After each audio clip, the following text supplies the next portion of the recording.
Bismillahirrahmanirrahim. Assalamualaikum warahmatullahi wabarakatuh. Alhamdulillah wassalatu wassalamu ala Rasulillah wa ala alihi wa sahbihi wa mawalah. Asyhadu an la ilaha illallah wahdahu la syarikalah wa asyhadu anna Muhammadan abduhu wa rasuluhu la nabiyya ba'dah.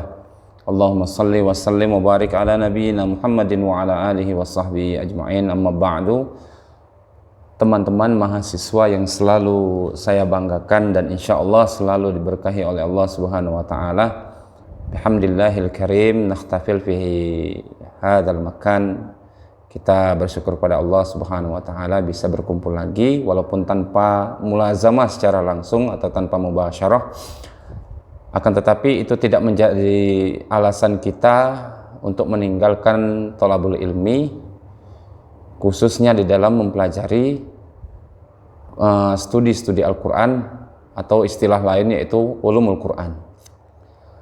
Baik teman-temanku para mahasiswa, pada hari ini saya ingin menjelaskan kembali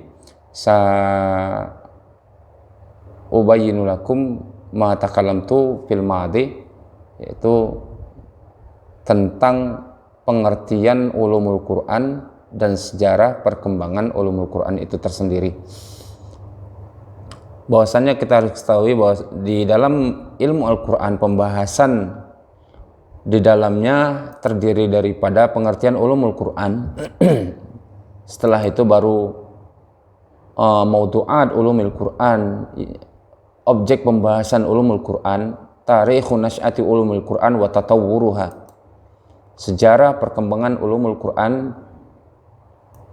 Dan kita pada hari ini akan membahas tentang pengertian ulumul Quran dan sejarah perkembangan ulumul Quran.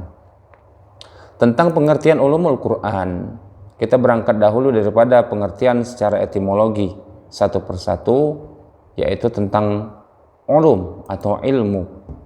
Al-ulum jam'ul ilmi. Kata ulum merupakan kata jamak daripada ilmu. Wal ilmu al-makna al-fahmu wal-idrak, dan ilmu berarti al-fahmu, memahami atau menguasai atau mendapatkan. Tsumma nukila bi makna al-masail al-mukhtalifa al-madbutah dhabtan ilmiyan, yaitu arti kata ini berubah menjadi permasalahan yang beraneka ragam yang disusun secara ilmiah. Sedangkan pengertian ulumul Quran secara istilah itu para ulama banyak memaparkan pengertian ini dengan istilah al-ilmu alladzi yatanawwalu al-abhas al-muta'alliqa bil Quran min haitsu ma'rifati asbabin nuzul wa jam'il Quran wa tartibihi wa ma'rifatil maki wal madani wan nasikh wal mansukh wal muhkam wal mutasyabih ila ghairi dzalika mimma lahu silatun bil Quran, adalah ilmu yang membahas masalah-masalah yang berhubungan dengan Al-Quran dari segi asbabun nuzul atau sebab-sebab turunnya Al-Quran, pengumpulan dan penertiban Al-Quran, pengertian tentang surah atau pengetahuan tentang surah-surah Makki atau Makkiyah atau Makkah atau Madaniyah atau Madinah, an-nasikh wal mansukh, al-muhkam wal mutasyabih, dan lain sebagainya yang berhubungan dengan Al-Quran itu sendiri. Ilmu ini juga disebut dengan usul tafsir atau dasar-dasar daripada tafsir, karena yang dibahas berkaitan dengan beberapa masalah yang harus diketahui oleh seorang mufasir sebagai sandaran dalam menafsirkan Al-Quran. Maka para ulama mengatakan syarat seorang mufasir itu bukan hanya sekedar bisa bahasa Arab, akan tetapi juga harus menguasai ilmu Al-Quran. Karena seorang mufasir tidaklah sah menafsirkan ayat Al-Quran apabila dia tidak mengetahui dan menguasai ulumul Quran atau studi-studi Al-Quran. Di dalam ilmu Al-Quran, ia mempunyai objek pembahasan sendiri yang dikatakan dengan maudu'at ulumul Quran. Sedangkan maudu'at asasiyah li ulumil Quran tema-tema penting atau tema-tema pokok di dalam ilmu Al-Quran, itu yang pertama tarikhun nash'ati ulumil Quran wa tatawwuruh, sejarah perkembangan ulumul Quran dan sejarah perkembangan ulumul Quran. Yang kedua ta'riful Quran wa mabahitsu haulul Quran, pengertian Al-Quran yang akan kita bahas di lain kali, dan haulul Quran, tentang sekeliling Al-Quran, baik itu nama Al-Quran, sifat Al-Quran dan sebagainya. Yang ketiga qaidah tafsir wa manahijuhu, kaidah-kaidah penafsiran dan metode-metodenya. Taib, objek pembahasan ulumul Quran yang kita bahas 3 tadi akan kita bahas tentang sejarah perkembangan ulumul Qurannya dulu pada hari ini. Sejarah perkembangan ulumul Quran itu harus kita petakan konsepnya daripada zaman Rasulullah SAW masih hidup. Setelah itu baru melangkah lagi ke zaman Khulafaur Rasyidin. Setelah zaman Khulafaur Rasyidin baru kita melangkah lagi ke ila ahdi as-sahaba wa tabi'in, atau di zaman sahabat dan para tabi'in.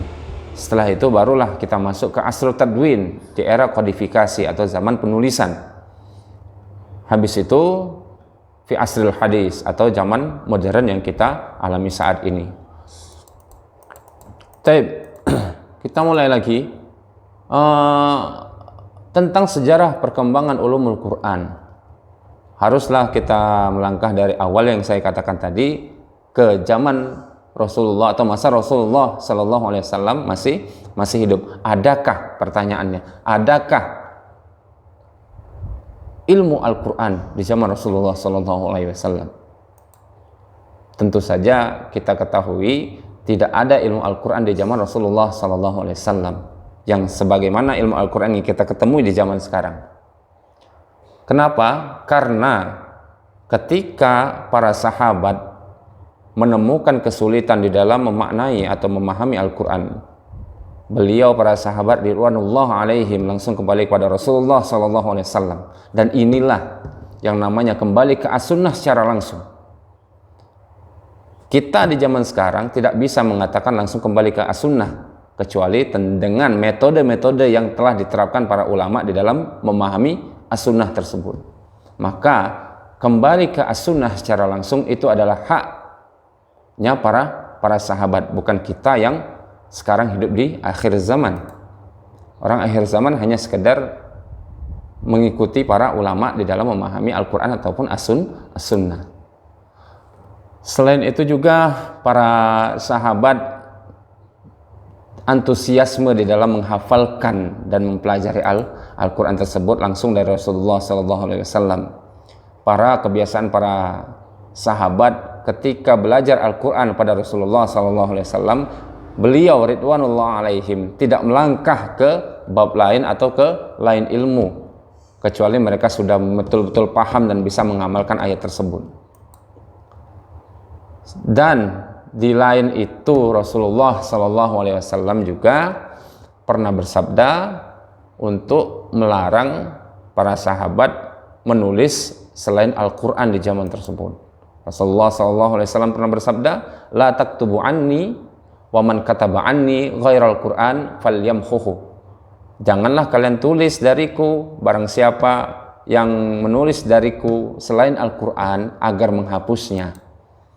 Maka di zaman Rasulullah SAW ilmu fikih, ilmu Al-Quran, ilmu hadis yang kita temukan di saat ini itu tidak ada. Karena untuk menjaga fokusnya Rasulullah SAW di dalam penulisan, di dalam mempelajari Al-Quran langsung dari Rasulullah SAW. Akan tetapi ketika Rasulullah SAW meninggal, apakah ada ilmu Al-Quran tersebut di zaman atau di masa khilafah Khulafaur Rasyidin atau khilafah al-arba'ah? Harus kita ketahui bahwasanya di zaman Abu Bakar dan di zaman Amir Mukminin Umar bin Khattab, ilmu Al-Quran itu masih belum ada. Hanya mereka fokus di dalam pengumpulan Al-Quran dan penulisan Al-Quran yang diprakarsai oleh Umar bin Khattab. Hal ini dipegang oleh Zaid bin Sabit di dalam penugasan untuk menuliskan Al-Quran. Di zaman Khalifah Utsman radhiyallahu an, dengan kebijakan menyatukan kaum muslimin pada satu mushaf. Jadi mushaf dulu, mushaf yang kita pegang sekarang itu adalah hasil daripada ijtihadnya Utsman radhiyallahu an. Kalau kita betul-betul pengen mushaf di zaman Rasulullah, itu tidak bisa berbentuk buku, maka dia berbentuk tulang batu pelepah kurma, tulang batu pelepah kurma. Nah, makanya kalau mushaf yang kita pegang sekarang itu adalah hasil daripada ijtihadnya sahabat Nabi yang mulia Utsman ibnu Affan yang memulai penulisan dengan Rasmul Utsmani. Nah, disinilah pertama kali munculnya ilmu Rasmil Quran, ilmu penulisan Al-Quran.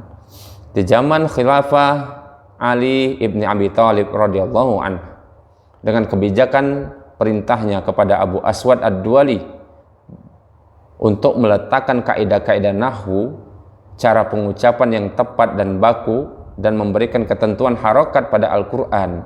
Ini juga disebut dengan permulaan ilmu i'rabil Quran. Maka kita harus ketahui juga Quran di zaman sahabat sebelum Khalifah Ali itu tidak punya harokat, bahkan tidak punya titik, melungker-melungker begitu saja ketika sebelum zamannya apalagi di zaman pengumpulan, di era pengumpulan atau penulisan Al-Quran tersebut. Nah, meninggallah para sahabat-sahabat senior tadi, maka melangkah ke era atau ke masa sahabat junior dan tabi'in senior. Dari kalangan para sahabat selain Khulafa al-Arba'ah, selain khalifah yang keempat tersebut yang menjadi ahli tafsir, yang betul-betul faham tentang penafsiran Al-Quran, itu ada Ibnu Mas'ud, ada Ibnu Abbas, ada Ubay bin Ka'ab, wa Zaid bin Thabit, Abu Musa al-Ash'ari, dan Abdullah bin Zubair. Jadi tidak semuanya para sahabat itu bisa menafsirkan Al-Quran. Mereka punya pentolan-pentolan sendiri di dalam penafsiran Al-Quran. Nah, beliau-beliau ini setelah Rasulullah wafat, maka berpencarlah para sahabat ke berbagai macam penjuru dunia. Di penjuru dunia, di tempat mereka bertempat tinggal, mereka mengajarkan ilmu-ilmu tersebut kepada para muridnya, yaitu tabi'in senior. Dari min talamidhi Ibni Abbas, dari murid-muridnya Ibnu Abbas yang bermukim di Mekah ketika itu, melahirkan para mufassir, para ahli tafsir daripada kalangan tabi'in yang bernama Sa'id bin Jubair, Imam Mujahid, kalau kita banyak menemukan riwayat-riwayat beliau di dalam kitab tafsir, Ikrimah Maula Ibnu Abbas, yaitu Ikrimah adalah budak daripada Ibnu Abbas itu tersendiri. Imam Tawus bin Kisan al-Yamani itu juga ahli tafsir ketika di zaman tabi'in senior. Washtuhira fi talamidhi Abi Ubay bin Ka'ab bil Madinah, dan terkenal daripada murid-muridnya Ubay bin Ka'ab di Madinah itu Zaid bin Aslam wa Abu al-Aliyah. Selain itu juga wa ushtuhira min talamidhi Abdullah bin Mas'ud bil Iraq, terkenal daripada murid-muridnya Ibnu Mas'ud yang ketika Rasulullah wafat beliau tinggal di Irak. Lahirlah mufassir daripada kalangan tabi'in bernama Alqamah bin Qais wa Masruq wal Aswad bin Yazid wa Amir Asy-Sya'bi dan lain sebagainya, termasuk Imam Hasan al-Basri yang ketika itu orang Basrah di Irak. Nah, di zaman fi asri tadwin, di zaman pembukuan, kodifikasi, itu apakah sudah ada yang namanya ilmu Al-Quran utuh seperti yang kita pegang saat ini. Di zaman abad kedua para tabi'in itu baru ada pembukuan tafsir Al-Quran menurut riwayat daripada hadis dan sahabat dan tabi'in. Jadi di abad kedua itu tafsir itu hanya sekedar penjelasannya daripada riwayat, dari riwayat para sahabat dan tabi'in, ya, riwayat Rasulullah, sahabat dan tabi'in. Ushtihal minhum Yazid bin Harun As-Salmi, dan orang yang membukukan pertama kali tafsir itu adalah Harun As-Salmi, wafat tahun 117 Hijriyah. Sufyan bin Uyainah Al-Mutawaffa. Sufyan bin Uyainah itu adalah guru daripada Muhammad Idris Asy-Syafi'i atau Imam Syafi'i yang wafat tahun 198 Hijriyah. Wa Abdul Razak bin Hammam, dan Abdul Razak bin Hammam wafat tahun 211 Hijriyah. Ini tokoh-tokoh yang tokoh-tokoh di dalam masa pembukuan pertama kali tafsir Al-Quran yang menjelaskan dengan riwayat Nabi besar Muhammad SAW, sahabat dan tabi'in. Di masa pembukuan kedua barulah lahir yang namanya tafsir bil ma'sur dan bil ra'yi. Tafsir bil ma'sur itu tafsir dengan riwayat tadi, sedangkan tafsir bil ra'yi adalah tafsir yang penjelasannya memakai ijtihad para ulama atau hasil buah pemikiran para ulama. Terkenal di tafsir tersebut secara lengkap ayat Al-Quran secara terperinci atau tahlili, kalau sekarang bilangnya, kalau tahlili itu terperinci ayat per ayat, nanti dijelaskan dengan hadis Nabi, dijelaskan dengan riwayat para sahabat. Setelah itu baru ada pemikiran atau ijtihad daripada mufasir itu sendiri. Terkenal yaitu tafsirnya Imam Tabari, tafsir Tabari yang dikarang oleh Ibnu Jarir At-Tabari, wafat tahun 310. Di masa pembukuan ketiga barulah muncul pembahasan cabang-cabang daripada ulumul Quran yang akan kita pelajari satu persatu nanti, yaitu selain tafsir, yaitu tentang penulisan asbabun nuzul, tentang ilmu asbabun nuzul. Ilmu asbabun nuzul ini para ulama mengatakan pertama kali yang mengarang ilmu tersebut atau menyusun ilmu tersebut yaitu Ali Al-Madani. Ali Al-Madani, ada yang mengatakan Ali ibnu Al-Madini, Syekhul Bukhari, wafat tahun 234. Syekh Ali Al-Madini, gurunya Imam Bukhari. Setelah itu baru lagi ada seorang ulama yang bernama Abu Ubaid Al-Qasim bin Salam, wafat tahun 224 Hijriah. Beliau menuliskan tentang An-Nasikh wal Mansukh dan ilmu Al-Qiraat. Di masa pembukuan keempat barulah mulai pembukuan khusus pembukuan khusus ulumul Quran dengan mengumpulkan cabang-cabangnya. Pertama kali dikatakan bahwasannya yang membukukan secara khusus ulumul Quran adalah Ali bin Ibrahim Sa'id, wafat 330 Hijriah, yang dikenal dengan Al-Khufi. Dianggap orang pertama kali yang membukukan ulumul Quran. Setelah itu muncullah beberapa ratus tahun kemudian ulama yang terkenal dengan karangannya, yaitu Al-Burhan fi Ulumul Quran, Badruddin Az-Zarkashi, wafat 794 Hijriah.